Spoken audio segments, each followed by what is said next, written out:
That was a good intro. Amakuru, Murao, everybody. It's good to be here, man. I'm very grateful to come here today. You know, it's our tradition here at SNOA to do live stream as many times as we can.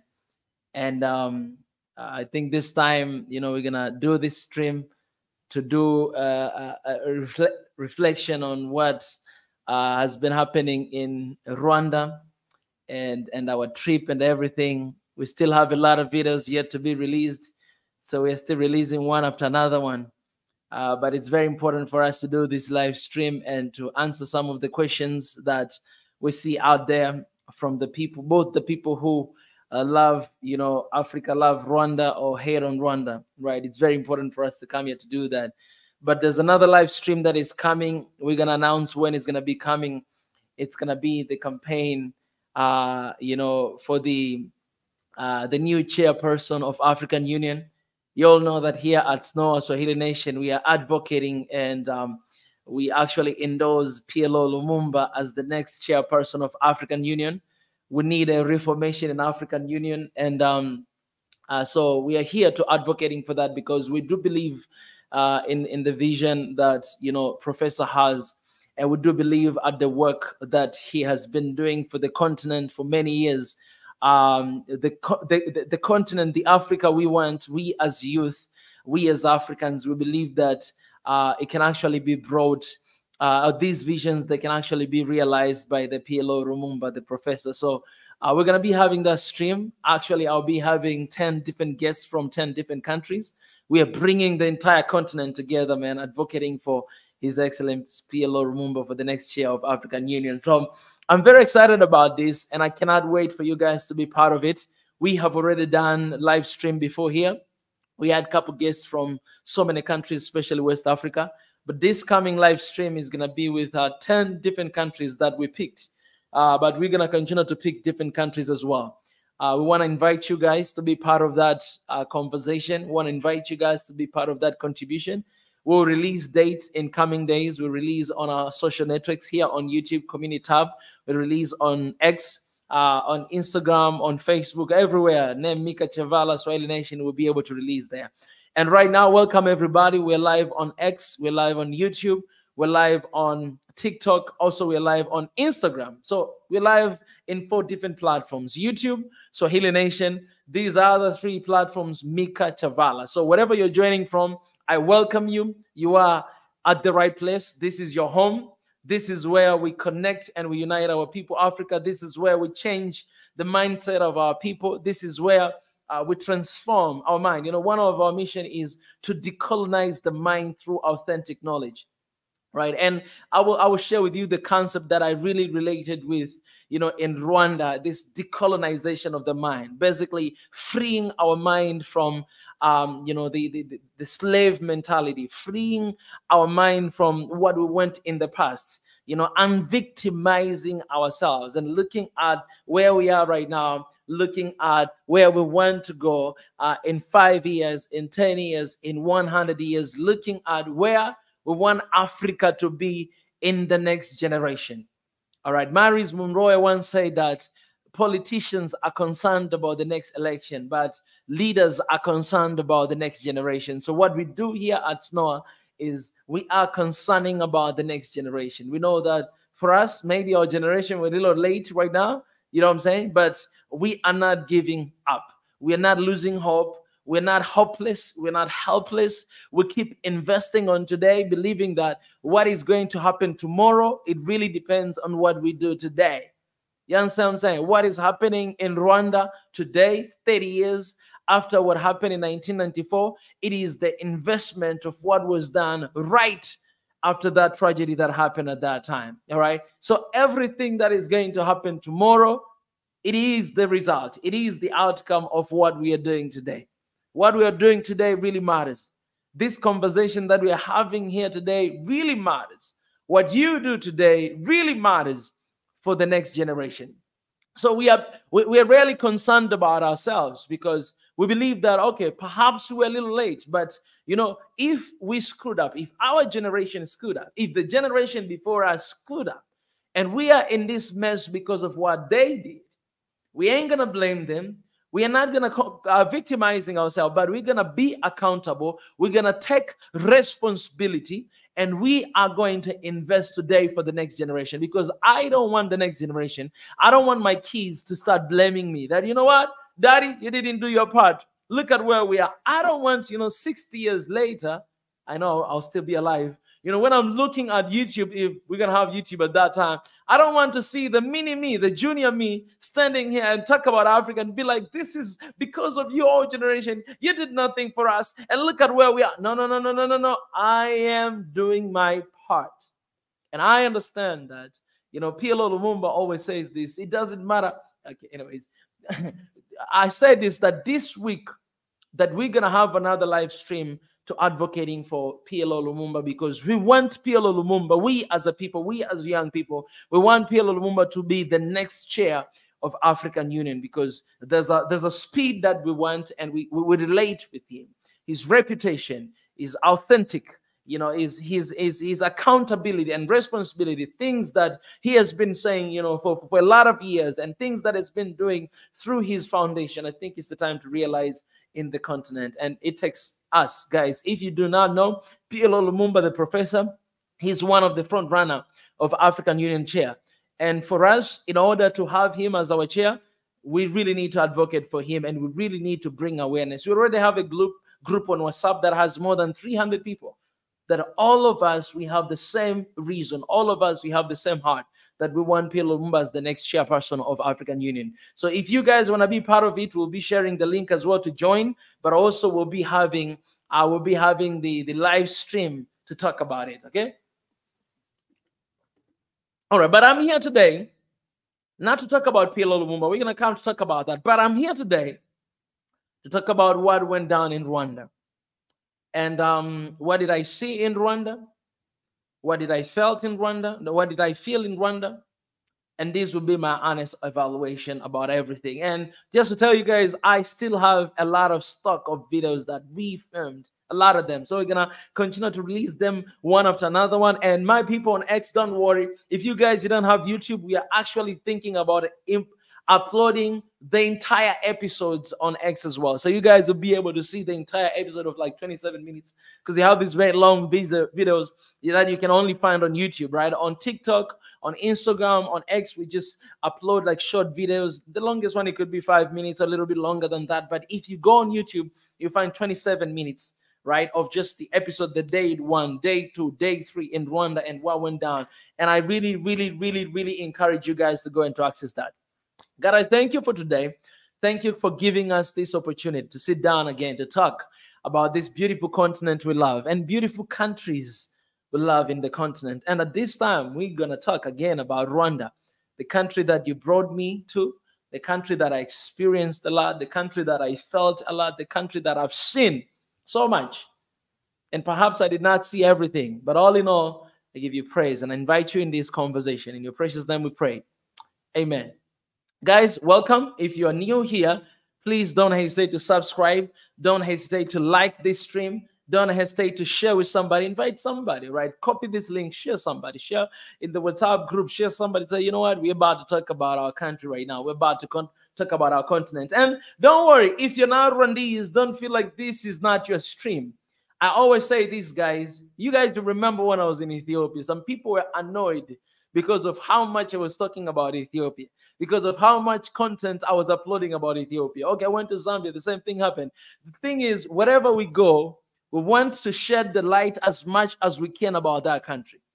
So I am so glad, because I've been looking, I've been reading at the feedback, and there are people, actually even some of them are from the same country, Rwanda. There are people who did not know about the details we share.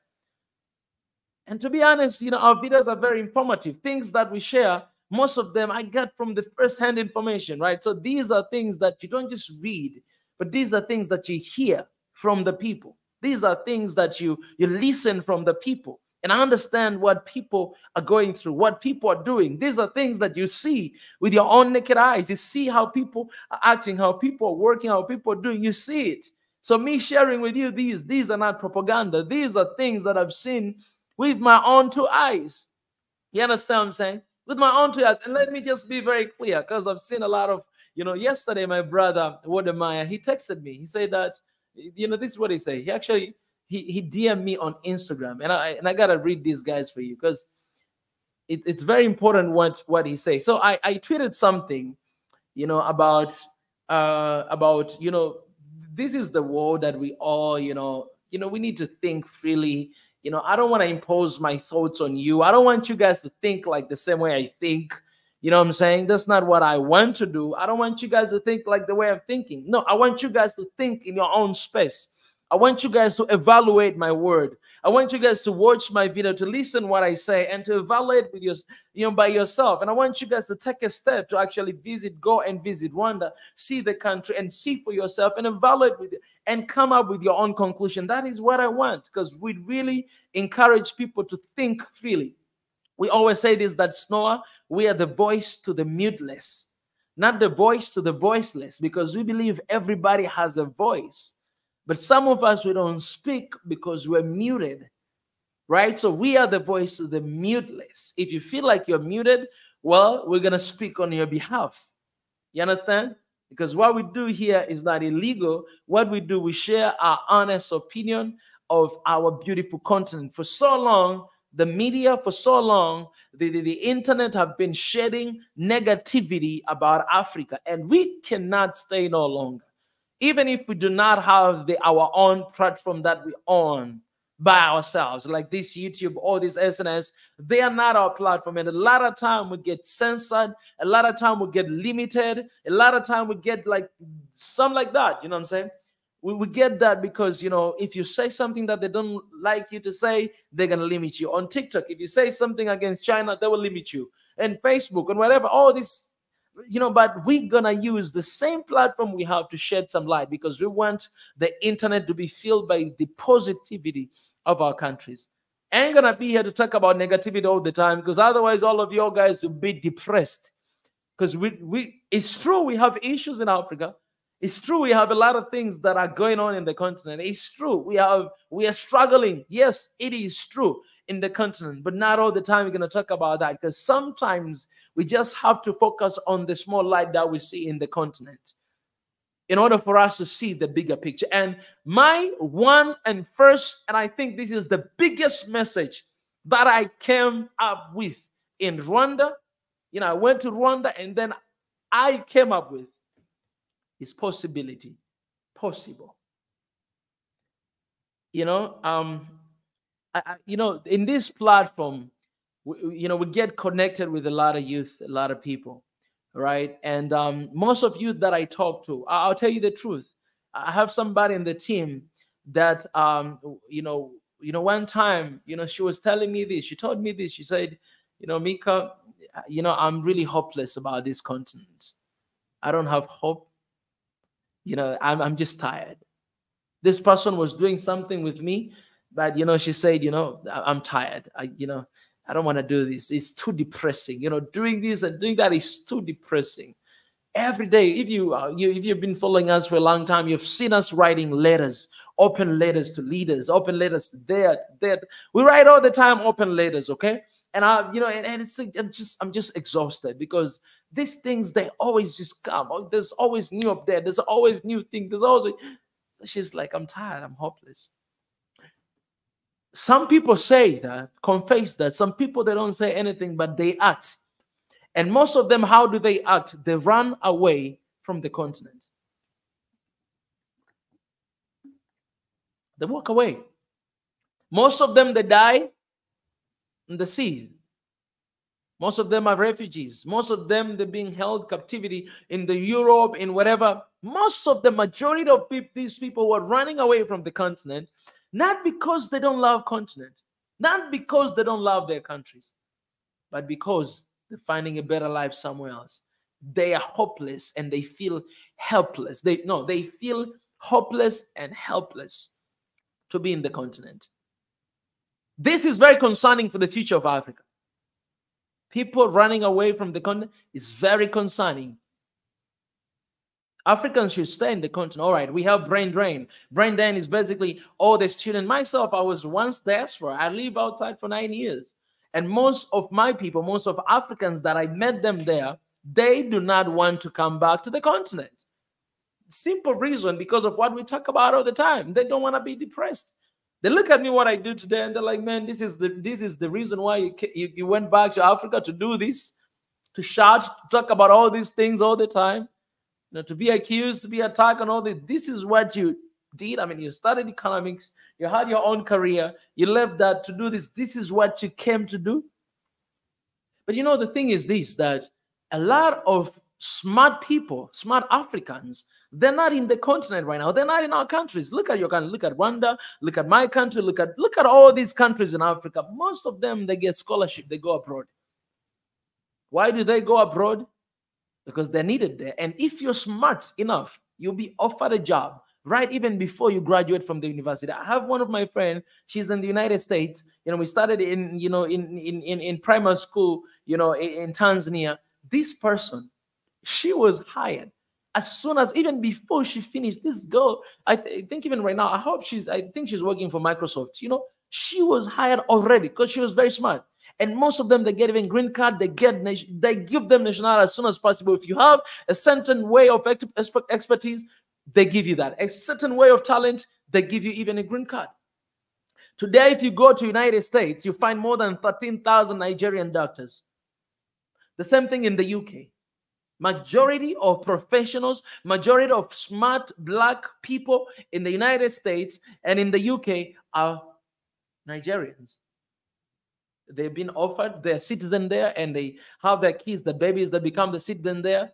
But go to Nigeria today, see the shortage of doctors in the hospitals. Can you blame them? No, you cannot blame them. But you know what can we do? Some of us who are still in the continent, some of us who decided to come back to the continent and to our countries, it is our duty to prepare our countries, to prepare the way for the next generation, so that when our kids are coming into this world, you know what I'm saying, they will be in a better position than we do today. The only thing we can do is to build foundation for the next generation. And that's what we are trying to do here. Me coming here, you know, having an opportunity to go to Rwanda and see what I see and sharing with you guys the stories and everything, regardless of your feelings, because I know some of you don't like it, some of you hate it, some of you even left the community. You know, I don't really care. But the reason why we have to do this, it is because for you to be informed about our continent and about our countries. We can't have a small mind and whatever that you say, whatever that I say, you just take it. You just swallow it. No, you need to evaluate yourself. You need to do a root cause analysis. You need to research. You need to find out about it. Right before I went to Rwanda, I was doing a lot of live stream, talking about the situation that is happening here and there, you know, Rwanda and Congo, and giving my personal thoughts about the situation. And then God is so good because I got a chance to go and to see for myself. And I'm still giving you evaluation for you to know that what is this country, because I've realized that there's a lot of good things that are happening in Rwanda that we do not pay attention to, because everything we see in the media is negativity. And the questions that we see, the interviews we see, are the same questions over and over and over and over and over again. And that's why I was wanting to have a conversation, an interview with His Excellence, because, man, I've seen a lot of interviews.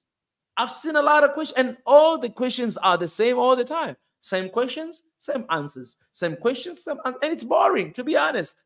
There's a lot of questions that we can benefit of. And me going to Rwanda, my eyes were wide open to see, to notice, to sense, to see everything. And I'm very sensitive to that.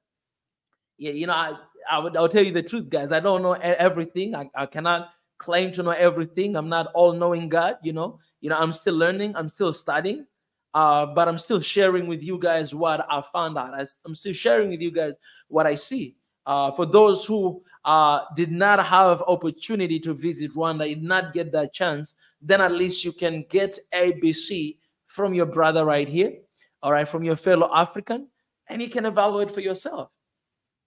Because one of the strategies that used to divide Africa and conquer Africa, it was division. It's dividing. And let me tell you this, guys. What is happening right now in the eastern side of Africa? Countries are dividing. And why do you think, you know, why do you think us going to Rwanda and getting this support from Rwandese people, why do you think that is happening? That is happening because we are preaching the message of unity. If we're not preaching the message of unity, we will never had this opportunity, and we'll never had this support from these people, because a lot of people are talking, negativity about this country. A lot of people. And I'm telling you, if I am coming from the country that always people talk negative things about my country, also I'll shut down. I'll shut you down. I'll do that. I know you might be saying, and you don't want, to feel personal, but if that is the case all the time, I'll be like, guys, you don't see the good things that are happening in the country. You only see negative. Okay, talk about both sides then. Talk about positive and talk about negative. But the reason why we talk about positive, because there's so much negativity that is taking away, that the good thing that is happening in the country is being overshadowing with the bad things that we hear all the time. And today, I said this before, that, if you type the word Africa on Google right now, all right, just give me a moment. I need to play this video. I made this specifically for something like this. So I want you guys to listen for a second, and then I'll come back. I made this specifically for this. Listen to this. What is Africa? That is the video. Listen to this little quick.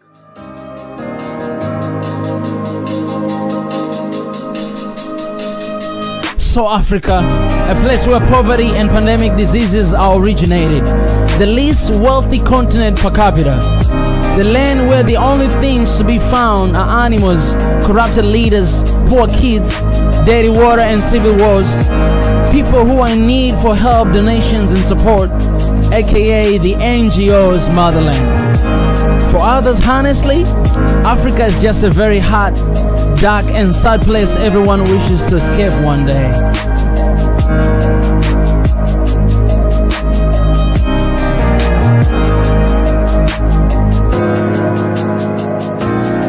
Well, whether you're an African or not, this thinking isn't new to you, because you have read, heard or felt the same way before. Just type the word Africa on Google right now. Turn on your TV and see what the NGOs portray. Watch movies from Hollywood. Ask your mama, friends, or ask yourself, what is Africa? Yet if you're still struggling to believe, let me ask you this. What comes to your mind when you hear the word Africa? Tell me the first thought that comes to your mind right now. Honestly, tell me right now. But what really is Africa? What is Africa?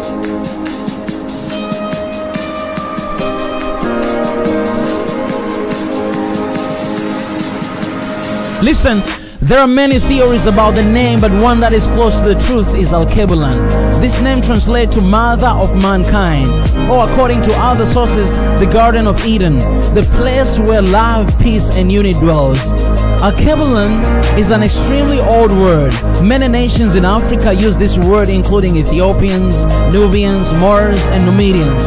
For me, this isn't just the theory, but the truth. My truth I choose to believe in. As cliche as it sounds, that's the future I'm hoping for. The tomorrow I'm fully determined to see. The dream I am convinced and dedicated to fighting for until it happens. What is Africa for you?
Hey guys, I'll tell you the truth, man. I was removed in my own platform, just like that, just being removed like that.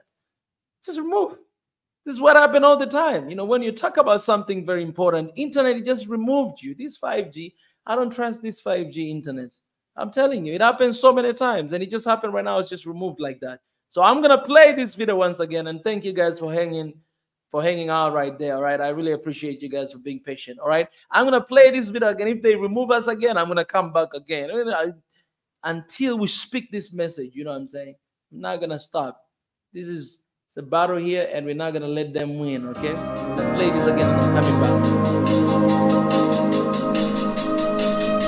So Africa, a place where poverty and pandemic diseases are originated, the least wealthy continent per capita, the land where the only things to be found are animals, corrupted leaders, poor kids, dirty water and civil wars, people who are in need for help, donations and support, aka the NGO's motherland. For others, honestly, Africa is just a very hot, dark and sad place everyone wishes to escape one day.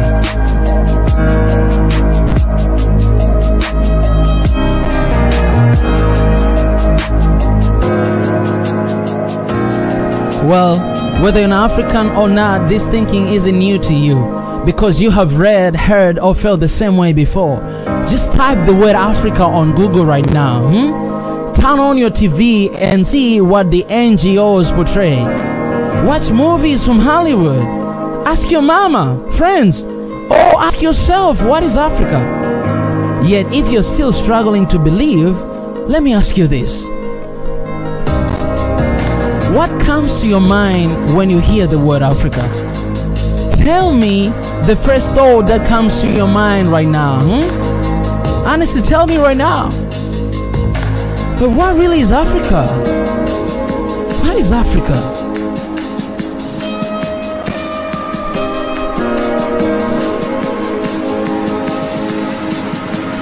Listen, there are many theories about the name, but one that is close to the truth is Al-Kebulan. This name translates to Mother of Mankind, or according to other sources, the Garden of Eden, the place where love, peace and unity dwells. Al-Kebulan is an extremely old word. Many nations in Africa use this word, including Ethiopians, Nubians, Moors and Numidians. For me, this isn't just the theory, but the truth. My truth I choose to believe in. As cliche as it sounds, that's the future I'm hoping for. The tomorrow I'm fully determined to see. The dream I am convinced and dedicated to fighting for until it happens. What is Africa for you?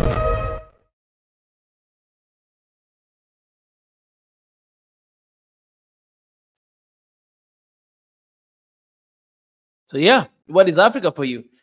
The reason why I made this video, it is because I was thinking, you know, it's a spoken word, I'll say. I was thinking that you know, that what is Africa? If you go today on, let's say if you go on a social media right now, you type Rwanda on Google, what will be the first thing to come? If you type Africa, what will be the first thing to come? If you type America, what will be the first thing to come? Then you realize that there's a strategy to really demolish the image of Africa. And that's why our mission, let me show you our mission here, guys, because this is not just a YouTube channel. Some of you might be thinking it's a YouTube channel. No, this is actually an organization, and this is our mission. It's to defend the image and bring back all the heritage, sons and daughters, back to the continent, to decolonize the mind through authentic knowledge, and to create a bridge for oneness and peaceful Africa. That is our mission. So I'm on my mission right now. I am on my mission on defending the image of Rwanda. I am on my mission on bringing back the heritage. So this heritage, you know, there's heritage and there's those sons and daughters, but also there's ideas, but also there's the values of African traditions, but also there's these stuff that we're here in Africa, and they're long taken, they're long gone, right? So if we want to get back, and this is what I've seen in Rwanda, if we want to get back to where it used to be, we need to go back before the colonialism happened. You need to go back and to see what was happening then. What kind of traditions? I remember, you know, the meeting that it was done in 1998 to 1999 March in Uruguiro. I think that's where the State House is right now. Uruguiro, that is what actually detected the direction of the whole country of Rwanda, how it's going to be for the next 30 years. Right now, it's already 30 years, 60 years, another 30 years are coming. That meeting, that is what determined. And one of the issues that they found out, I say this all the time, is that they found out that, we need to bring back the values of Rwandan traditions and culture. Because the mistake and what has happened, it is because we lost a track of our values. We lost a track of our value. And that's the reason why all the time when you listen to the speeches of His Excellency, always talk about our values. He always say this, we know our values. We're going to keep our values. We're gonna, and I was asking myself, values, what are you talking about? But I went to Rwanda and then I realized that, this is the values talking about. Realize that what has happened, the tragedy that was happening, it happened because we lost our values and we started seeing each other through the eyes of ethnicity, through the eyes of tribalism, through the eyes of, of religion. And that's what is happening in the continent. When we lose the essence of our values as Africans, we begin to fight amongst ourselves. We begin to accuse each other. We begin to create division and borders. And that's what exactly a white man did when he came to Africa. He saw these people were living really good, really nice. They were living in harmony. We were doing barter trade. Of course, we were fighting here and there, but it was not severe as, after slave trade and colonialism. He saw that. And the only way for me to conquer these people, I need to get between them. And I need to divide them. And I need to do that. So you can look at the country, the big country like Congo. It was captured by the country of Belgium, a very small little country. They captured the entire country. Not only that, all these superpowers took over the entire continent and divided like a piece of cake. And today, when you look at the borders of our countries, you're looking at the border like, was this necessary? Was this necessary border to go like this? You clearly see that, these guys, they did this for their own interests. You see other countries, these guys, they wanted to protect, not to expose them to the ocean. You can look at Ethiopia, the map, how it is. You look at this, you realize that, it was done very strategically to divide us. Today, Angola Kingdom, Angola, if you go to Congo, you find a part of Angola inside the country of Congo. That is that's what border is. But if you go to these borders, if you go to the border of Rwanda and Tanzania and Burundi, and Congo, if you go to these borders, people are speaking the same language. People are eating the same food. They are basically the same people. But these borders, they divided us. And today you have Kenyans, Tanzanians, Ugandans, Rwandans, Burundians, you have Congolese, Ethiopians, Somalis, South African. You have this, but the thing is, I go to these countries all the time, guys. I went to Zambia. I saw the entire continent there. I saw Congolese. I saw Angolas. I saw Tanzanians. I saw, everybody. I saw everybody there. I saw Senegalese. I saw everybody in there. You come to Tanzania, you find Gonis from South Africa. They're here. You find Somalis. You find Ethiopians in the northern side of Tanzania. You find Congolese. You find Rwandese. You find Burundians. You find everybody. And these guys, they are actually born. They are born here. So they're people from here, but their region is somewhere else. If it's somebody that I'm working here with, in the team, he's actually mixed everywhere. It's like, he's from the entire continent of Africa. I did not even know when we started to work. But now I realize, oh man, so you were not even born here, but it's mixed everywhere. But that's how one people we are. That's how connected we are. But the division politics, the white men started that. I'm not here to blame him. I'm here to blame us for carrying it until today. Today, you look at me, you see a foreigner. I look at you, I see a foreigner. You ain't foreigner, you're African. I am an African. We are an African. We are the same people. We actually want the same thing.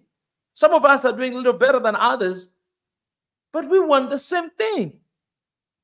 We want the same. Some of us are a little more disciplined than others, but we are the same people. And that's why I don't feel shy. I don't feel ashamed to learn from Rwanda, to talk about the good things that are happening in Rwanda. Because these are my fellow brothers and sisters. I say this here. I say Africa is one big family with 55 different children. 54 countries in Africa, and that one diaspora or African descendants all across the world. So Africa is one big family. So you can imagine of African family, you know, I believe if you're coming from the family that has 54 children or 55, please let me know in the comment section. But you know, those long time African family. Yeah, I think the king of Eswatini might have, you know, 54, you know, members in his family, because he has a lot of wives and a lot of kids and all that. So there might be 54. So imagine this one big family with 54 children. Not everybody is the same. Not everybody have the same behavior. Not everybody is too obedient. Perhaps not everybody even speak the same language, because perhaps they grew up in different regions. Some of them, they went there, so they could be speaking multiple language. But the point is, all these 55 children, they don't act the same. They don't even think the same, even though they have the same blood. Even though they might look like, you know, their neighbors, their friends, but they do not think the same. But that's the thing. Some of them, they fight with one another, but they're still family. Some of them are a little bit lighter than the other, but they're still family. Some of them have long hair. Some of them, they have short hair. Some of them, they have no hair. They're still family. Some of them, they have big nose. Some of them, small nose, big mouth, small mouth, big eyes, small eyes, big ears, small ears. It doesn't matter. Some of them are tall. Some of them are short. They're family. You know what I'm saying? And that is Africa. That is Africa. So the success of Rwanda is the success of the entire continent.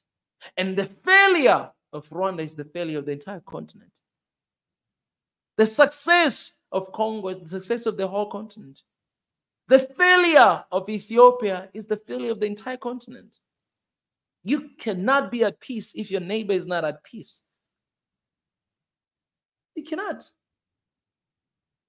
And this is the message that Africa needs to hear. That we are all together in this thing. We should and must be together, because the moment we start dividing ourselves, dividing each other within the countries and outside of the borders, then what happens? We're benefiting somebody else. And this was my warning before I went to Rwanda. It was my warning. I made serious videos here, various videos. I'm warning the continent that no, don't let them divide us. Don't allow them divide the continent. Don't. Let me tell you this, guys. Let me tell you this. If a man wants to take a man down, it can be done. We have seen a lot of people that were taken down from Africa in the continent because of the good work that they were doing. We've seen Thomas Sankara. We have seen Muammar Gaddafi. We've seen Patrice Lumumba. Some of them were taken down because of the collaboration with the people in the continent. Why? Because they were divided. The ghost of Thomas Sankara still following them. In Libya, you see what is happening there. In Congo, you see what is happening there. Well, you know, I wanted to give that example to myself, but then I realized that, man, no man put me here. I am here on godly given mission. So no man is going to take me down until the time that God is saying, Mika, now it's done. Then I'm out. That's why I'm not scared. That's why I don't fear nothing, because no man put me here. No man pay me. No man give me words to say. No man tell me anything to say. I say this from my heart. Nobody begged me to talk about Rwanda. Nobody begged me to say what I say. I did it from my heart. Before I went there, I was doing it. And now I'm there, and I came back, I am doing it. It's a God-given mission. I ain't doing it. Let me tell you this, guys. I'm not even doing it for you. I'm not doing it for you. I'm just playing my part. I've always been talking about 5 questions. I'm not doing this for you. Okay, let me say this, man. This might sound a little bit bad, but I know my friends, my brother, sister from Rwanda, you're happy, you know, all this that is happening. But let me tell you the clear, I'm not doing this for you, even for you. No, I'm not doing it.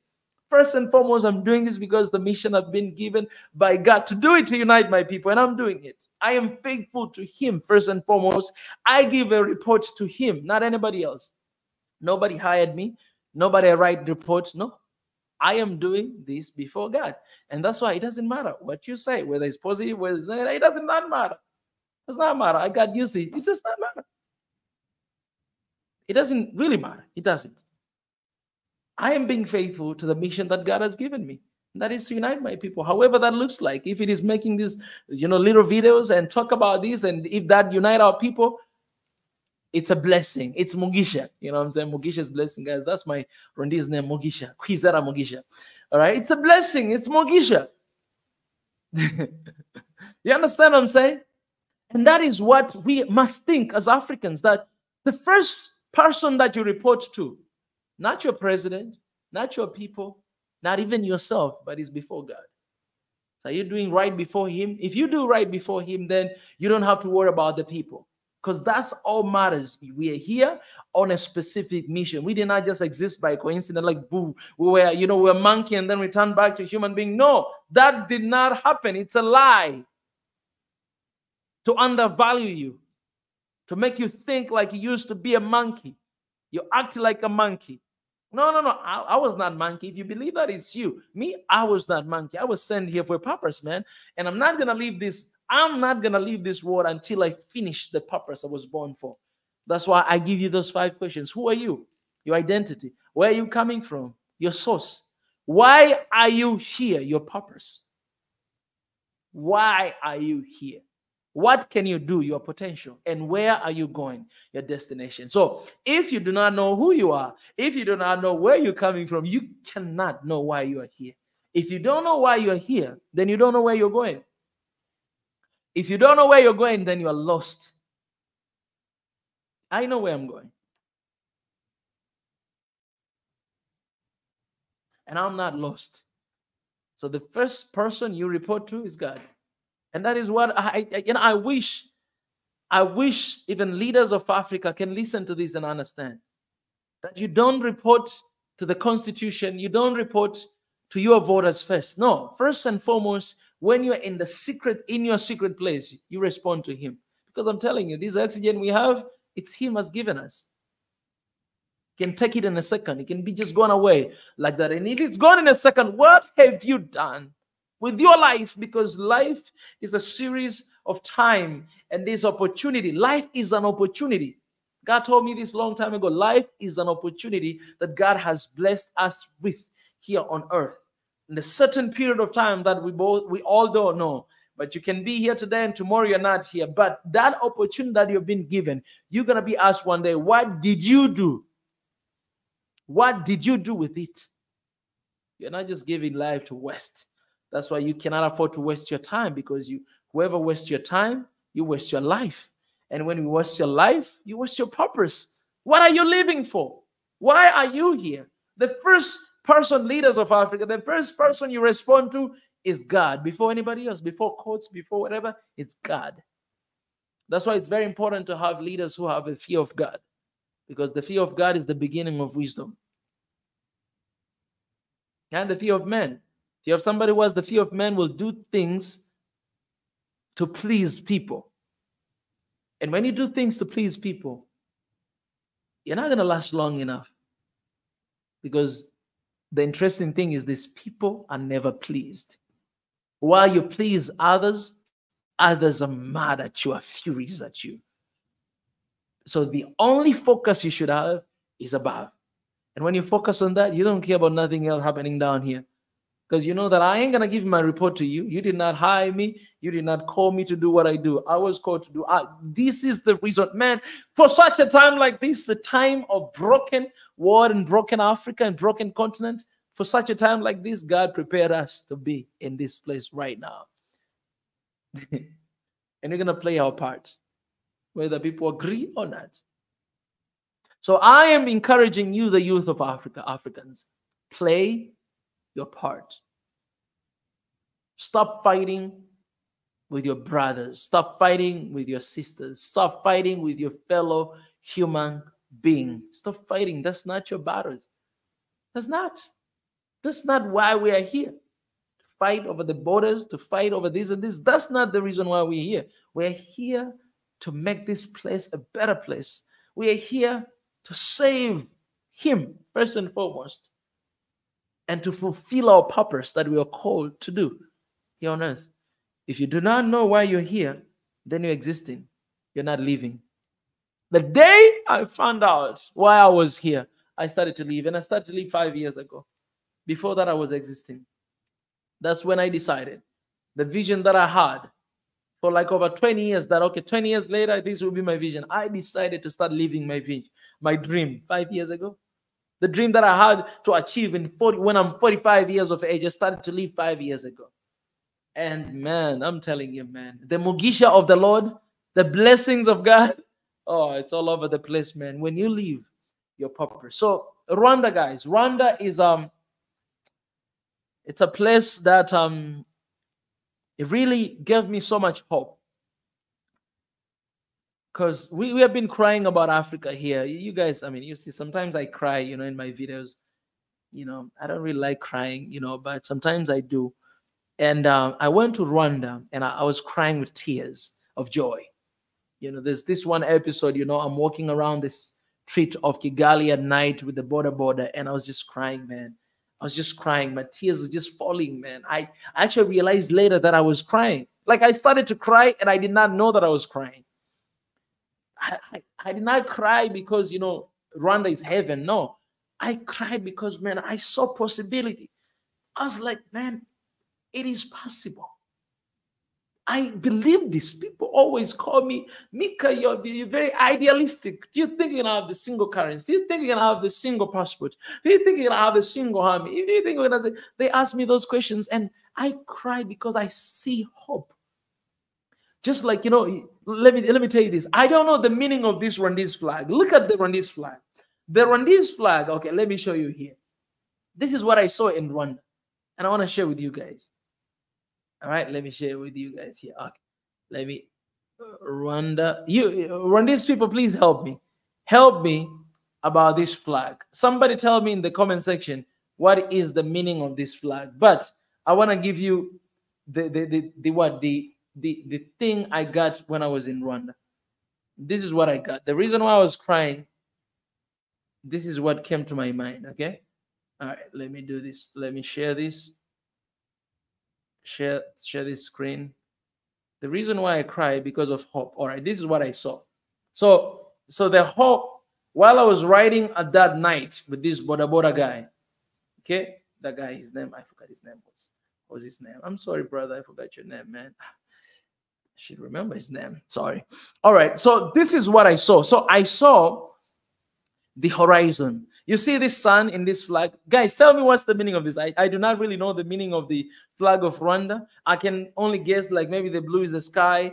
Maybe the green is deforestation, right? The green nature that I see in Rwanda all over the place. Yellow maybe is the sun and the natural resources, perhaps. And this sun for me, so this is what I saw. This sun, it represents, it's like horizon. And this is not, it's actually a yellow sun. So basically, this yellow sun is the early morning sun or the late night sun. You know what I'm saying? Early morning sun or the late night sun, right? The sun that is not really burning, but the sun that gives hope. The sun that gives you vitamin D. The early morning sun gives you vitamin D because it's not hurting you. It's actually healthy, you know, to have the sun. So this is the vision that I got when I was walking with this, you know, with this border around the street of Kigali. You know, I got hope. It's like a little gleam of light. It was coming. Horizon. Horizon basically it means the beginning of something new. I could see. I was like, oh my God, this is what we've been talking for the past 5 years. And I'm here in Rwanda. I see this possible. I never thought I would see what I've seen in Rwanda. Never. Never, guys. No, guys. I went to a few African countries. And to be honest, this is the very first time for me to go to a place and be like, man, it is possible. And I gotta be honest, man. Even when I went to Addis Ababa is really built well. The city of Addis Ababa is really built well, and they're trying their best. Really built well. Like, I really fell in love with that city because, you know, what has been done in the city and all these parks and all these, you know, like science museums, outdoor museum, man, they're really transforming that city. So I really believe in a couple years from now, that city, you know, we're not going to recognize it anymore, right? So I got to give credit to that. But when I went to Rwanda, man, and thinking about the story of Rwanda, I saw this sun, man. I saw the horizon. I was like, me, myself, man, I needed hope. So for me, Rwanda, it is a place that gives me hope. for Africa. So perhaps I'm just sharing my personal experience here, but that's how I feel. Like what I saw in Rwanda gave me so much hope for the entire continent of Africa, believing that it can be done and it is possible. Yes, we have issues. Yes, we have troubles that we are going through, but it can be done. And look at Rwanda, you see that. Go to Rwanda, you see that. So don't get me wrong. I'm saying this over and over and over and again. I'm not saying Rwanda is the perfect country. There's no perfect country in this world. There's no perfect people in this world. I say this again. There's no perfect leaders in this world. If you think that, then you're naive. All right? So when I talk, I'm addressing this because I don't really understand people who attack me with what I say about Rwanda. I don't understand. Like, I honestly do not understand. I'm like, man, why are you so mad?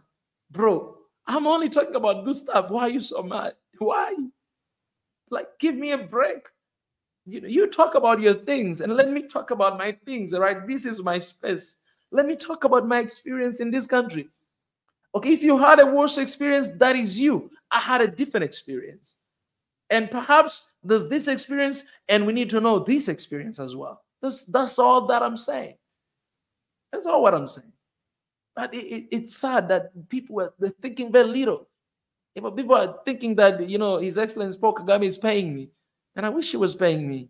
I would have been the richest man on earth right now. So you're big. They said the same thing about the Prime Minister of Ethiopia is paying me.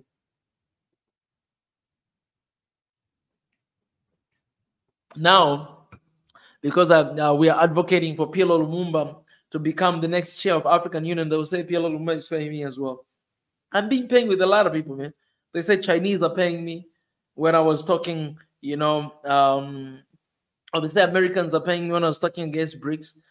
But sometimes they say Chinese are paying me when I talk about, I talk against this. And I'm being paid with everybody, man. Can you imagine how rich I am? Oh, my goodness. No, nobody owns me, all right? God is the only one. God is the leader, and he owns me. And I do this for him because I know one day I'll give an account. The platform I've been given, the platform that I've been trusted with, you people that are watching here, we have like 195 people watching. God have trusted me with you guys. And what am I doing that, I'll give an account at the end of the day. To whom much is given, much is required. That is actually biblical. In the movies they say, with great power comes great responsibilities. But that is actually biblical. They just change. To whom power is given, to whom much is given, much is required. It's the scripture. It is the scripture. So those who are saying that, power, this, no. It's the concept from the Bible, biblical concept. So I don't take lightly having this platform. I don't take lightly having people following. I don't take lightly people listening to the message, sharing. I don't take lightly. The matter of fact, I report to God. So I am doing the best I can. And I hope you will do the same thing. When we started this year, we proclaimed that this is going to be a year of excellence. We did not know why we were saying that. But fast forward, 4 months later, I'm going to the country that is holding the standard of excellence. Yes, there's a lot of things to work on. But what I've seen in Rwanda, it gave me so much hope that, we can actually do it. It's possible. The initiative that I talk about today in the episode, I'm not going to talk about them here. Go and watch that episode. I released the video on YouTube of, I think, almost 20 minutes long. I'm talking about this initiative that they were introduced in 1998, 1999 to save this country, the country of Rwanda, to where it is today. I spoke about those initiatives, some of them. Please go. These things, you don't get to hear them. And let me tell you this. How many of you heard those initiatives? How many of you? I mean, except Rwandese. How many of you who are non-Rwandese? How many of you heard those what? Now I understand why Rwandese people, they want this regime to stay longer for the rest of their lives. I understand why Rwandese people are happy in their countries. I understand why they love their country. I understand. Because when I'm listening to these initiatives, I'm like, why we're not doing it? Why in our countries we're not doing it? right? So I will not stop talking about Rwanda because even if we go to another country, I'll always talk about Rwanda as well. I'll always talk about the countries I've been to. So far, I've been to 5 countries: South Africa, Zambia, Kenya, Rwanda, Ethiopia, and of course in Tanzania. That would be 6. You know, I'll always talk about these countries. But when it comes to excellence, when it comes to accountability, when it comes to discipline, Rwanda, these hands are for you. All right. And that's why I connected so much with Rwanda. And yeah, because this if you guys are joining us today, please go on our YouTube, see our videos, see our live stream, see what we've been talking about. Been talking about this all the time. But I found the case study. I found the country that I can talk about. That this, what I'm saying, it is possible. And I'm not done with Rwanda. Let me tell you this, guys. I'm not done with Rwanda. I haven't even finished the city of Kigali. So I'm gonna come back. I'm gonna go everywhere. I'm gonna go in every village. I'm gonna go in every street. I'm gonna go in every places. I will go there and I'll see the beauty of it. And our people will know. So it is our time. This is not the time to pull each other down.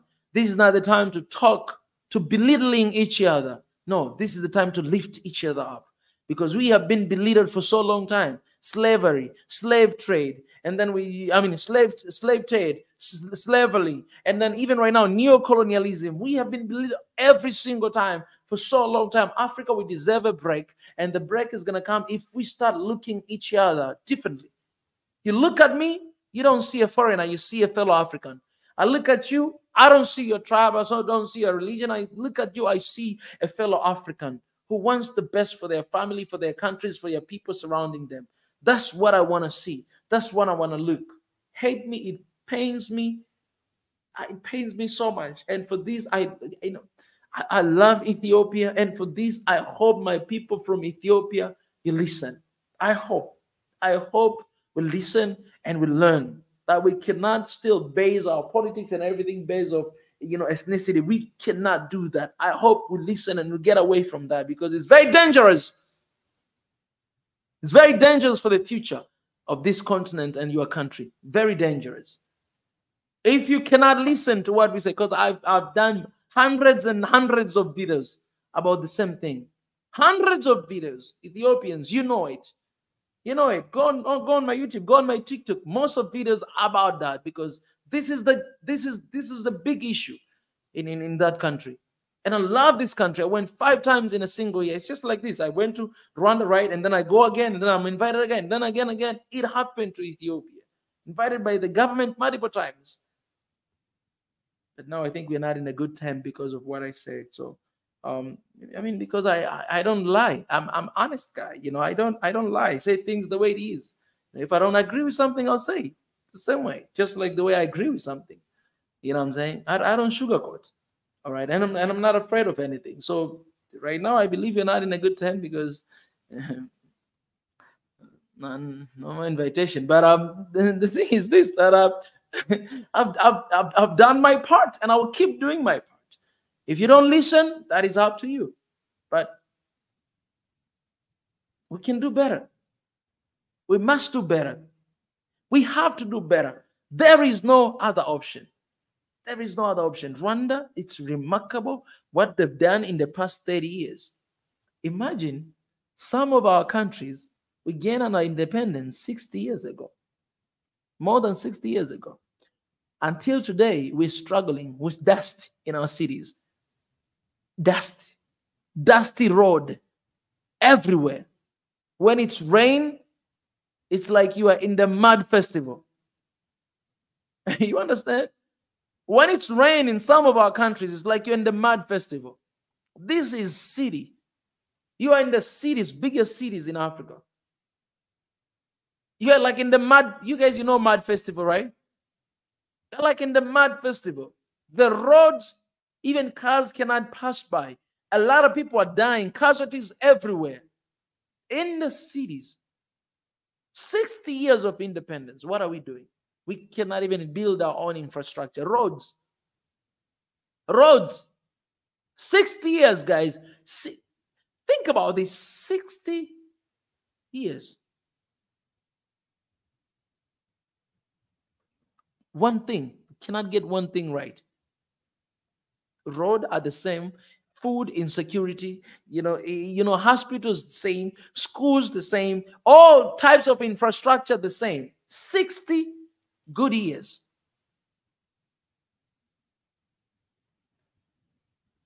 And then you have the country of Rwanda that also went through colonialism to gain our independence. Then 1994, huge tragedy happened. Everything went to the ground. The life expectancy was only 14 years. People were living for 14 years of age. 14 years, guys, in 1994. 14 years, guys. I've never seen that anywhere. I was shocked. 14 years. By 2022, the life expectancy is 69.6 years. 30 years later, you go to Kigali. Kwizera Mugisha, I was there. You go to Kigali, you find no dust. Perhaps you find in your house, but okay, I'm gonna need to go to every place when I come next time. But you go every places I went, find no dust.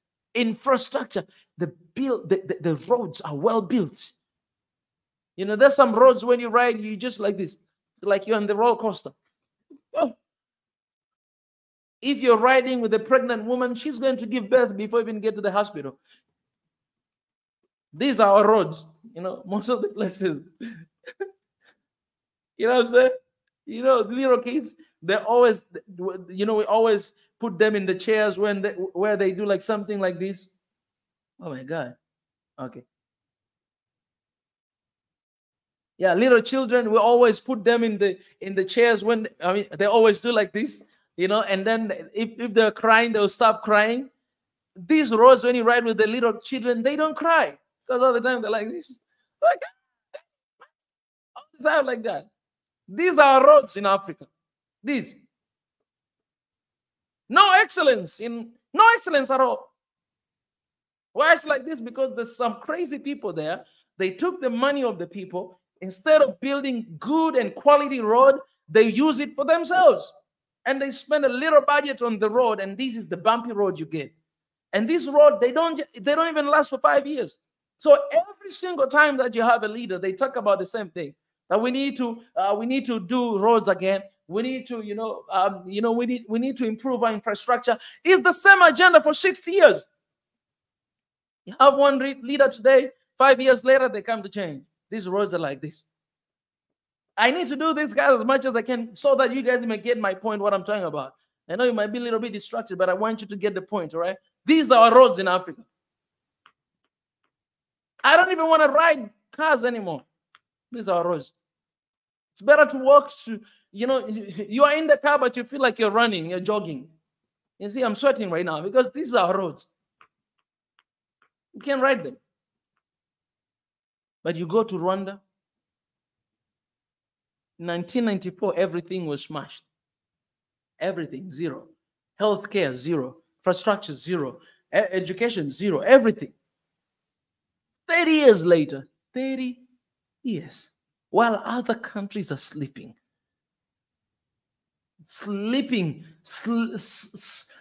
This, guys, I want you to understand the reason why I'm talking so with everything I got about Rwanda, because I'm angry about this continent. I'm angry. I'm angry. I have anger for this continent because they made us believe that it's not possible, but it is possible.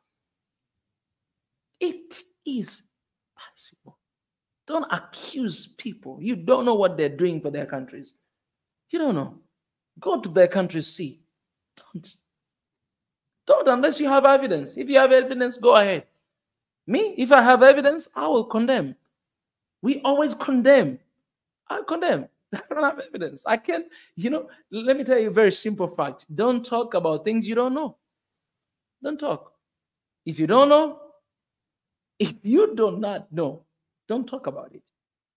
Don't just talk for popularity to be known. No, don't talk about things you don't know. I talk about things I know. If I would come here and accuse something, it's because I know. And I'll do it. You guys, I mean, you guys have been following me for a long time. Here. You see how you see. First time when I came here, when President of Kenya Ruto became a president, I came here. I made a video. Why President Ruto of Kenya must be protected at all costs. I made that video. Why? Because I believe in his policies. I believe in what he said. But you guys are witness. Like a few weeks ago, last month, I made a video why Africans are disappointed in President Ruto, and I roasted him in that video. Why? Because everything that he promised, he's not delivering. So if you're not delivering, and I was supporting you, and I'm on your side, I'm not going to be on your side anymore because you're putting me at risk as well. No, if we want to see change in Africa, we need to be honest ourselves, and not just honest. We need to be brutal honest with ourselves, pointing fingers at ourselves first and foremost. So I'm not afraid to criticize. I am not. But I simply don't do it because I don't have evidence. I'll have baseless information to talk about. I'm not gonna share that on my media. No, I'm not gonna do that. We are not gonna do that. We're gonna talk about things we know about, and that's what we talk about. We're gonna talk about things we know, we experience, and we see. If we know, then we'll talk about them. We'll talk about them. Trust me. We will talk about them and we'll advise. If you don't know, we're going to shut our mouth, and we're going to still fighting for the unity of Africa, because I know the agendas that are going on right now, they're aiming at dividing this continent. They're aiming at dividing the East African community. They're aiming at dividing that, because East African community is one of the strongest communities we have in this continent. The things that are happening, they're aiming at dividing this East African community. And I cannot play those games. I do not play those games. I do not subscribe to the games of dividing this continent. No, I don't. I don't. So if you hate Rwanda, I feel sorry for you, because I love the country.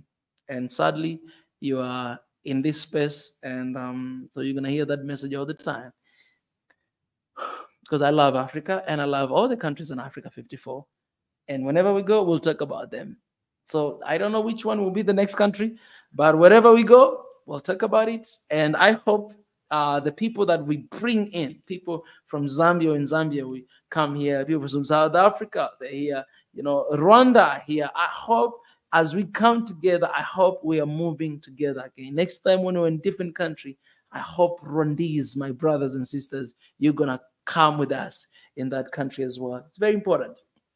If you want to be understood, you have to learn how to understand others. If you want to love others, if you want to be loved, you must love others too. It's as simple as that. You know what I'm saying? It is very important. So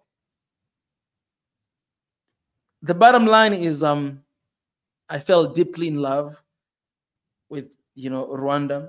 And I was talking about bumpy road, right? So 30 years. Guys, 30 years. If you go, you ride on these roads. And we rode in those roads. You don't see this. Nice. We had people from Namibia, people from South Africa. They were surprised. They're like, man, this country is not what we thought it is. It's not what we hear. And then I wish I can bring out, I think I'll bring one of my brother from Namibia. I wanted to have a podcast with him. And that guy, I really loved him because he had really such a nice about. I think I'll bring him in another stream here to just talk about it. Talk about what we went through there. It's amazing. This road, look at roads, how they're built in Rwanda. Man, if you've been in Rwanda, you understand this, man. Guys, do you understand this? If you have been in few countries and then you see all these like this, and then you go to one country, things like this straight, and then you look at it, ain't no white men did that. These are black people. These are Africans. They did it. So you look at that, and then you understand how I feel that, man, that this is not possible. I thought we cannot have let me tell you this, man. In Rwanda, let me tell you this, guys. These videos I'm going to be releasing, but let me tell you, in Rwanda, even the ministers, they line up in the bank and hospitals, just like normal people. We were walking on the streets, the generals with their V8. You know, some of our countries, you have like police escorting them. And if there's a traffic jam, all of you guys, you go, get aside, get aside, get aside. They pass by. They don't know anything about traffic jam. That's why they don't deal with the issue of traffic in our countries. In Rwanda, even general, you're a minister, you just go like normal people. There's a traffic jam. You see the level of discipline. Do you understand that is service? Leadership is not a title. Leadership is the service. And I love, I've always been talking about the concept of servant leadership, that if you're a leader, you are called to serve and not to be saved. And when you do things, you're not ought to be clapped. You're doing your responsibility, is your job. Leadership, it comes with a job description. You have to fulfill everything you've promised. And when you do it, don't expect to be clapped and to be praised. You're doing your job. If you don't want to do your job, move aside. Somebody else will come and do their job. But most of leaders that we have, they want to be praised for doing their jobs. And we are giving them salaries because these are taxes of the citizen. These are my tax. I'm paying you a salary to do your job. You're doing your job that it came with job description, and you want me to praise you? No, you ain't going to get my praise. Unless if things are like this. Unless things are like this in Rwanda, you see this. If the Rangers come here, you're like in the Muddy Festival, and you want my praise? You ain't gonna get my praise. No. Not because I hate you. I don't hate you. No, I'm just holding you accountable. That's the third strategy Rwanda used to transform the country within 30 years. Thinking big, unity, and accountability. I am being accountable to you. If I cannot hold you accountable, then who will? And I voted for you. You owe me. You know what I'm saying? I voted for you. You owe me. You're working for me, not otherwise. That is leadership, guys. That is leadership. That is leadership. You're working for them, not otherwise. You're working for the country, first and foremost. Okay, for me, I said first you're working for God, and then for the people. And then if you have your party is the third one.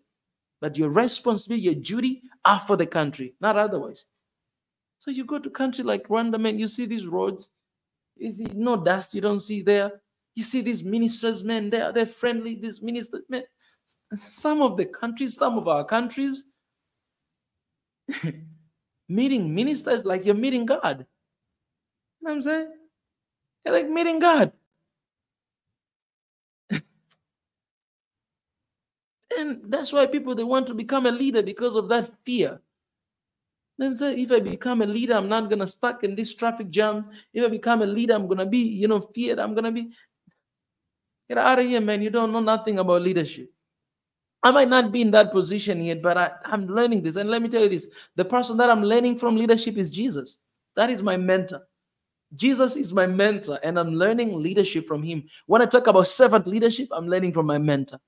He said, I came not to be saved, but I came to serve and to give myself as a ransom for many.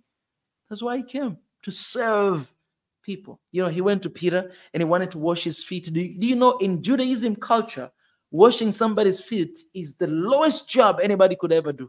Because back in the days, they did not even have shoes. They were wearing these shoes. We call them kobasi in Swahili.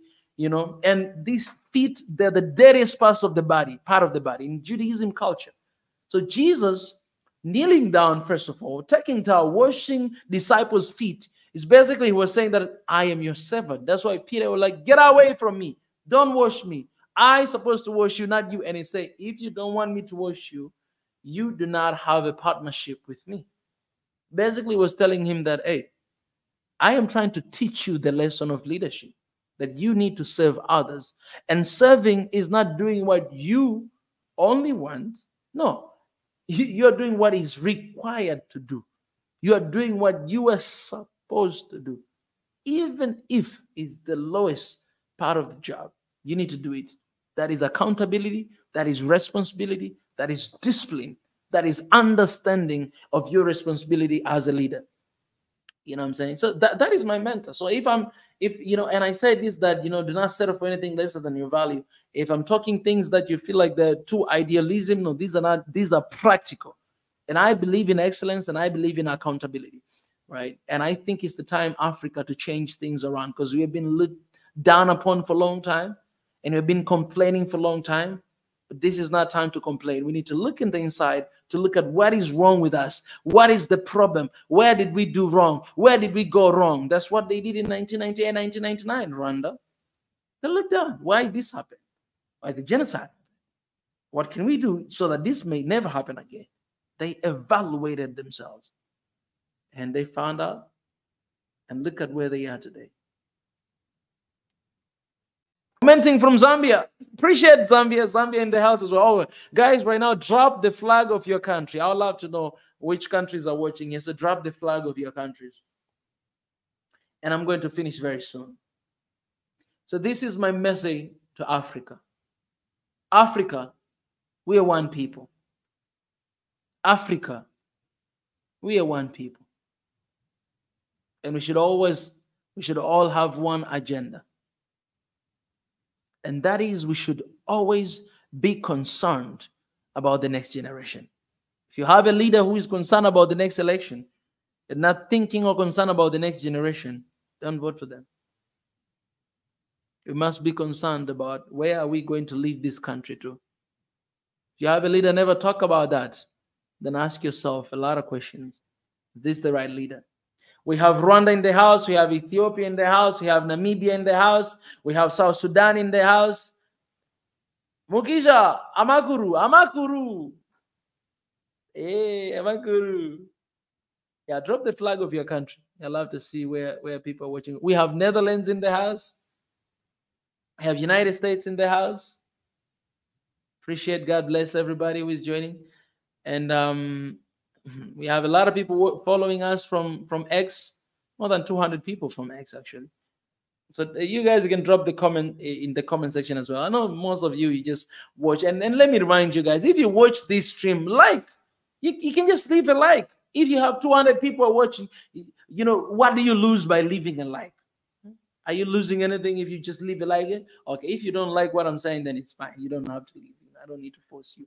But if you love what I'm saying, just leave a like, you know. You know what you do when you leave a like, it helps with the logarithm. You know what I'm saying? These videos, they go to as many people as we can if you do that. If you follow, if you subscribe, it helps as well. So if you love this message and you want to subscribe to this message, you need to. Oh my God. You know, let me tell you this. You're asking if I managed to get into Zambia. Please go and watch all previous videos. I was in Zambia for like 2 weeks or something. So please go and check it out. You know, get in touch with the videos we did there.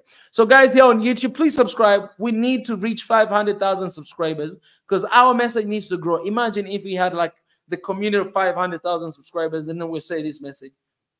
Our message is going strong. All right. On TikTok, please follow. On X, do the same thing. On Instagram as well. We have people on Instagram watching. Please do so. It's very important. Yeah, so let me see here.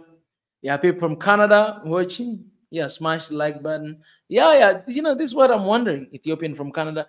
This is what I'm wondering. Like, okay, we have somebody from Tanzania. Tanzania. It's good to see you right there.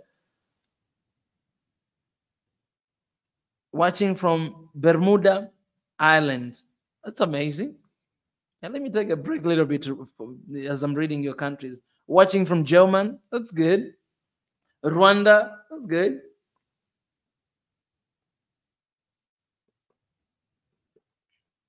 Yeah, Zambian people were amazing. I really had a good time with Zambian. Apart from the issues with the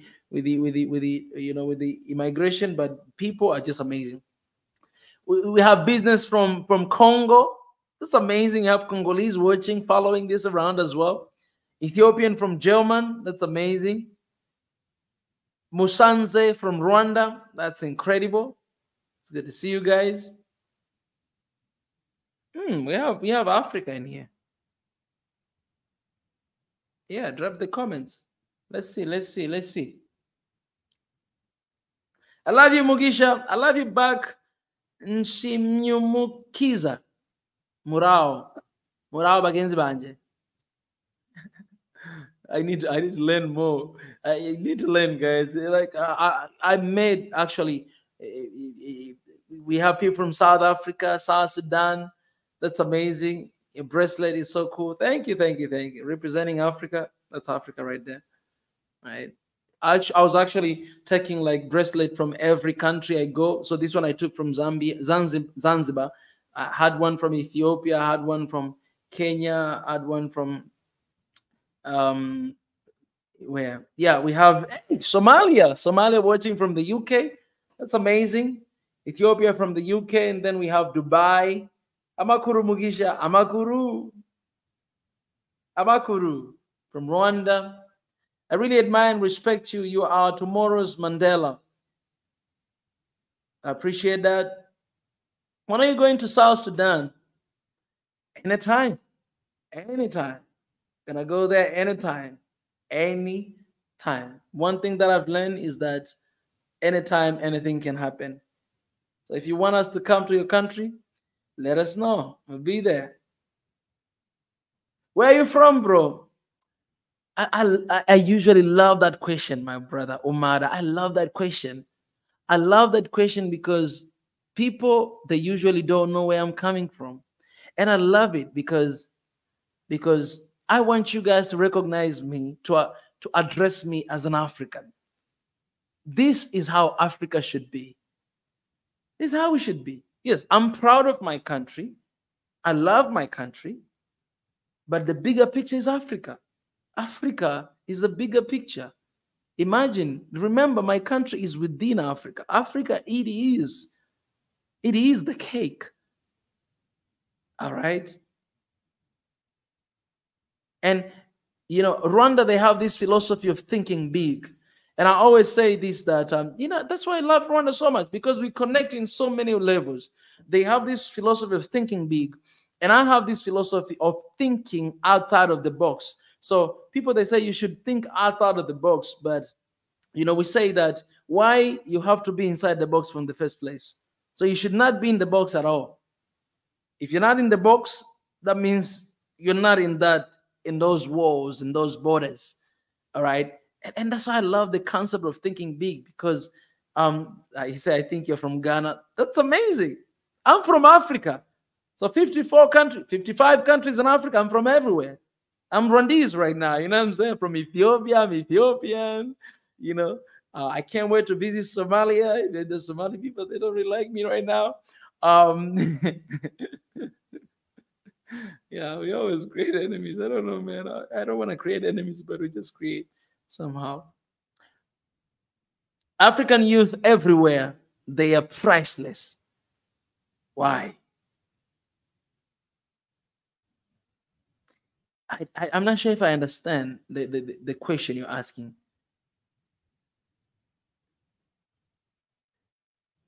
Are you ready to get Rwandan citizenship? Because you deserve it. Man, you know, I would love to have, you know, that citizenship. It's amazing. But one thing that we're advocating here in Swahili Nation, we actually have a petition down there. So guys, please sign up for the petition. It's in the description. Petition called One Africa right now. So we are asking for the African Union passport. We're asking for all Africans to have African Union passport. That's it. And I know Rwanda announced, and let me acknowledge this. Rwanda announced, His Excellency Kagame, he announced that Rwanda, it will be free of visa. I mean, people will go there without visa to Rwanda. The same thing, you know, William Ruto, he announced, but it never happened.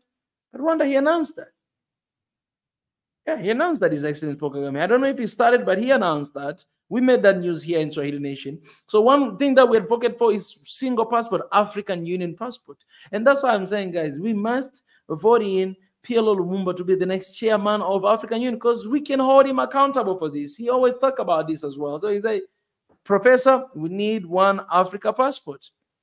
And actually, African Union passport, it was introduced by His Excellency Paul Kagame when he was the chair of African Union. It was introduced. I think it was 2018. And the dream and the goal, it was to be distributed all across the world by 2019, I believe. But he was introduced during the chairperson of His Excellency Paul Kagame. So that is another achievement that he did when he was the African Union chair. African Union passport is introduced, and people who are in the African Union, they have African Union. African Union passport is there already. I have seen it with my own two eyes.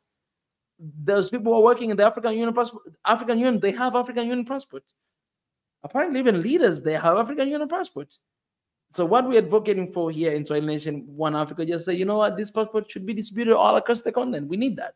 We need African Union passport. We need these borders to break these borders. Okay, you can hold your nationality passport if you want. That's okay, but we need to have the single identity that will identify us as Africans, so that we may deal with all these crazy stuff, conflicts that are going on in the continent. I know we might not be able to solve all of them, but at least we can try. To save some of our people's lives that are dying every single day. You know what I'm saying? Yeah, right now we're in Kwibuka 30, right? We are remembering, what happened back then, but that this is something that is still happening in so many countries in the continent of Africa. And if you have been through something like this, then I know that and you desire not to happen to anybody else anytime soon, right? So that's what we hope, and that's what we pray. Guys, I've been here for a while, and I just want to extend my let me say this before I run off, before I knocked off. Please, subscribe if you didn't. We have a YouTube channel called Swahili Nation. We release a lot of videos all the time. We put a lot of effort, a lot of mind into it. So please go and support. You can follow us on social media. You can join membership if you want. If you are able to do that, you can join Patreon. All the links and the descriptions of our YouTube videos that actually support us. Also, we have online merch stores. We have store, guys. You can actually purchase our clothes. Purchasing these clothes, you actually help. You support us. When you purchase, you support what we are doing, right? So the countries that we are visiting, the mission that we do, all this stuff that we do, you actually support us. So if you're able to join membership, the links are in the description of our YouTube videos. If you're able to become Patreon, you can join Patreon. The links are in the descriptions of our videos as well. If you wanna, help us with PayPal, the link is right there. Anyhow, you can do. We have a team that is working. You see me on the screen, but it's not a man-made job. First of all, we have God standing with us. God the Father, the Son, and the Holy Spirit. And all angels are surrounding us day and night. That's how much we're surrounded. We're surrounded everywhere, man. You might not see it, but it's everywhere. Like right now, as I'm talking, there's a lot of angels, surrounding me. And son, keep going, keep going, keep going. We're right beside you. You know what I'm saying? And also we have people who are working, dedicating their lives. Actually, they're working full-time job. They're doing this job. Some of them, you have seen them. Some of them are not here yet. Yeah, so if you help us with those, you're helping actually the team. You're not helping me personally. I have people that actually are working day and night, and they earn something out of this. So when you support, we actually help these people as well who are working and making sure that this is happening. I was in Rwanda with my assistant. I went to Zambia for the first time, Zambia and Rwanda with assistants, because I was always travel alone. But in Rwanda, we have somebody as well in Rwanda who is working with us. I have another person in Kenya. We have another person in here in Tanzania. We have another person in South Africa. Our dream is to bring all this team together and to do it together as Africa, and to keep this going. Right now we're working separately, right? But our dream is to be in the same place. Imagine what will happen. We already have Kenyan, we already have South African, we already have Rwandese, we already have Tanzanians, we already have that. We already have actually Ethiopian, our coordinator, Mikias in Ethiopia, right? But our dream is to sit in the same room, in the same country, and to work together. Imagine how much we are going to achieve. One African, our generation, it is possible. So yeah, whatever you can, super chat, super sticker, super things, whatever you guys, you can support that and be amazing. And I appreciate here on TikTok as well. I forget you guys most of the time. You guys give roses here. I appreciate, and we have members here like Marit. I appreciate you guys for being there. You guys are amazing and incredible, and I love you. let me just say, I love every single one of you for the support. I love the fact that Rwanda, you just came out. You just showed up, all right? When you came, you just showed up. So I love you guys, because one of the ways that you can support is just by showing up. Sharing our videos, liking, that's another way you can show up. Another way you can show up is just by praying. Please pray for us. It's not an easy job we do. You know, it's not an easy as well.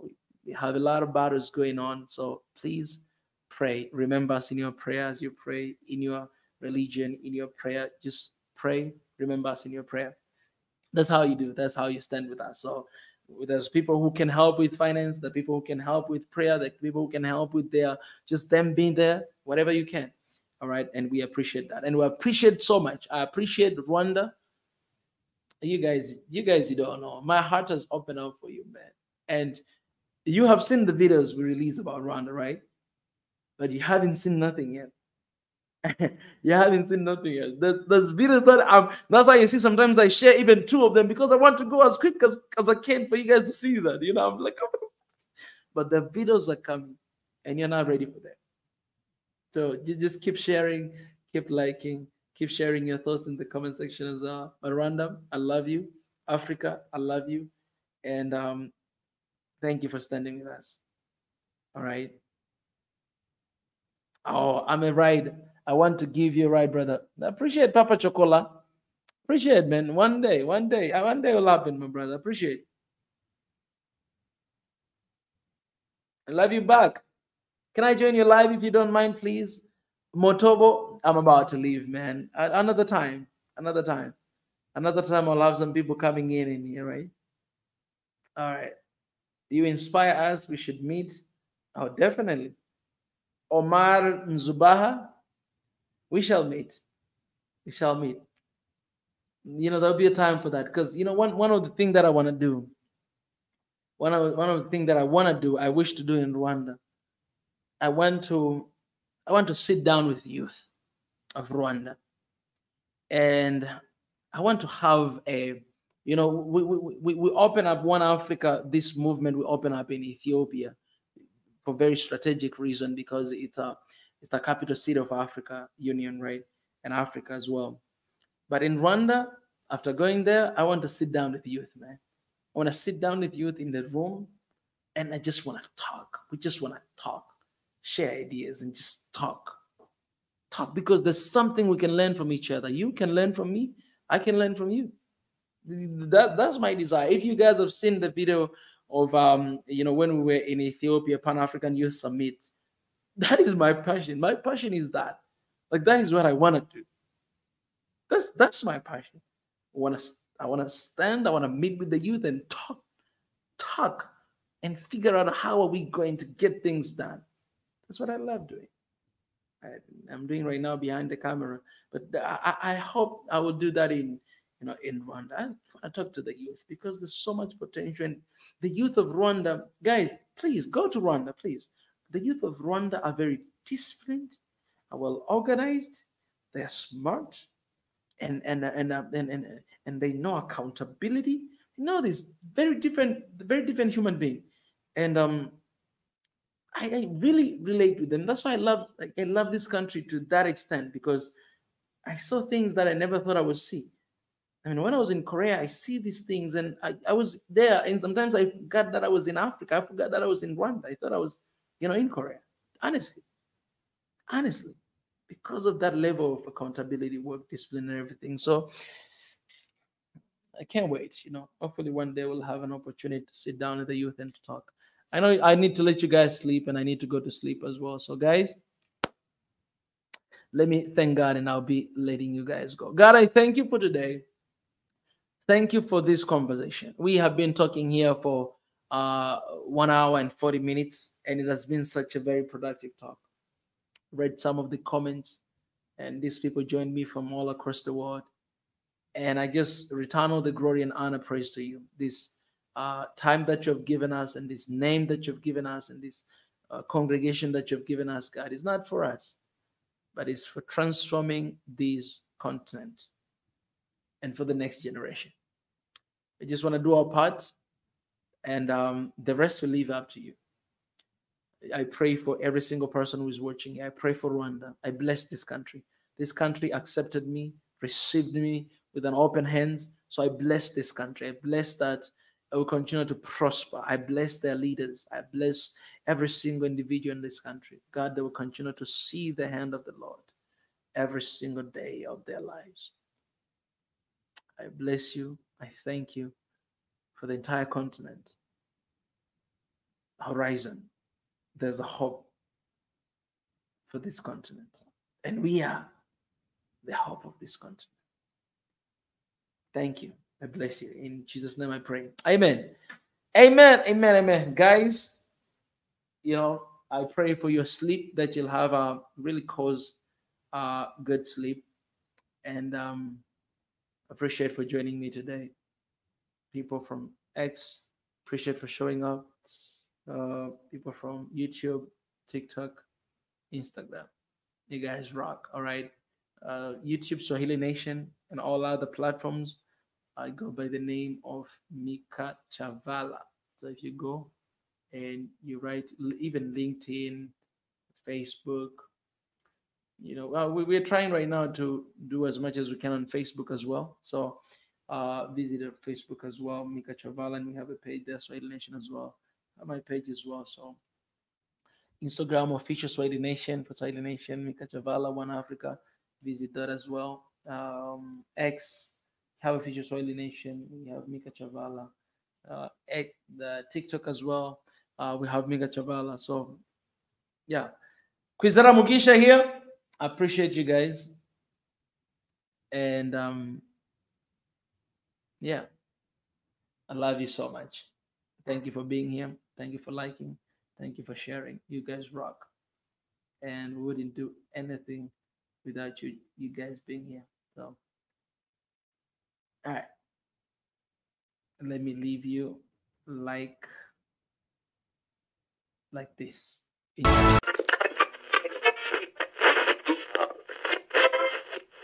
the lie began from the very beginning of time, right? And I can ask you one question right now. What does history tell us about Africa? Who discovered Africa? If you write right now on Google who discovered Africa, you find out that is one white man. That he came and discovered Africa. And you can ask yourself that how can you discover a place that already exists? How can you discover a place that people already live in that place? It is impossible. But that's what the history tells us. That's what people believe about Africa, that it was discovered by a white man. This guy, he came, and then he went back, he gave a report, and then the next we know is colonialism, because those guys, they sat somewhere to divide Africa like a piece of cake, because they discovered it, they own it, it belonged to them. But that is us. We discovered, we're the first people to know. And today you have a lot of people around the world that they think that Africa was discovered by them.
Okay, let me tell you this, guys. Darkness has no power.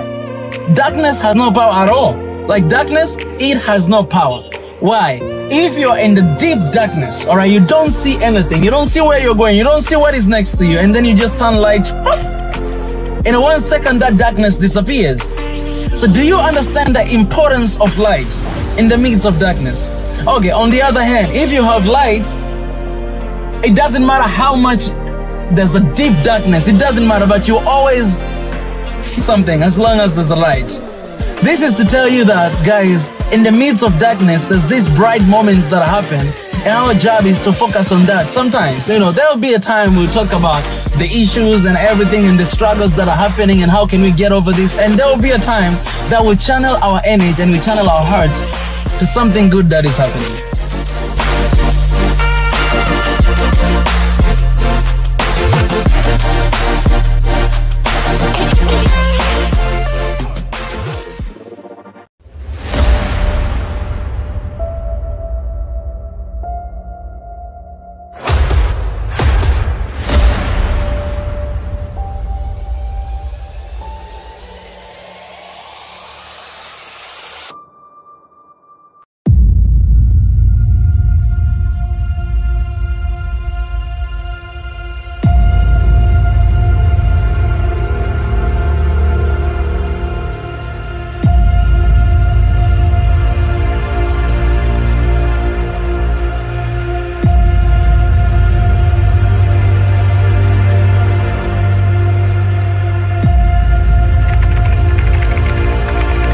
The geopolitics of the world never got crazier. This is the most craziest place on earth because this is the portion of land which is owned by absolutely no one. Like, this is the land which is independent. It's not yet colonized. It's not owned by any state. You see, Egypt has some claims to the land of Sudan, and Sudan has claims to the land of Egypt. And if any of the two nations claim this land, they will have to lose all other claims to their neighbor. Like Egypt will have to lose their claims to Sudan, and Sudan will have to lose their claim to Egypt if they take this land. And this land is really not that productive. It's really a desert place. So they chose not to claim it. So this is the only portion in the world which is owned by absolutely no one. And today I declare that this is Marsfield Kingdom.